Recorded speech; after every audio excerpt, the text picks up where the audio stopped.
நேற்று நர்சரி போயிருந்தேன், கொஞ்சம் பிளான்ட்ஸ் வாங்கிட்டு வந்திருந்தேன். இது ஒரு வெள்ளை கலர் செம்பருத்தி ஒத்த அடுக்கு. இதோட விலை 5 ருபீஸ். பிங்க் கலர் ஒத்தடுக்கு செம்பருத்தி வாங்கியிருந்தேன், இதோட ரேட்டும் 5 ருபீஸ். பன்னீர் ரோஜா செடி ஒன்று வாங்கியிருந்தேன், இதோட விலை 30 ருபீஸ். கேஷவர்த்தினி பிளான்ட் ஒன்று வாங்கியிருந்தேன், இது 30 ரூபா. 7 டேஸ் ரோஸ், இதோட ரேட் வந்து 70 ருபீஸ்.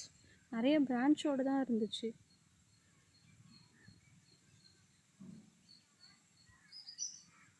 ஒரு பிங்க் கலர் ரோஸ் வாங்கியிருந்தேன், இதோட ரேட்டும் 70 ருபீஸ். இது எப்படியும் 3.5 to 4 ஃபீட் இருக்கும். நல்ல ஹெல்த்தியான பிளான்ட்ஸ். வீடியோவில் எந்த அளவு தெரியுதுன்னு தெரியல. இது ஒரு நல்ல பெரிய பிளான்ட்.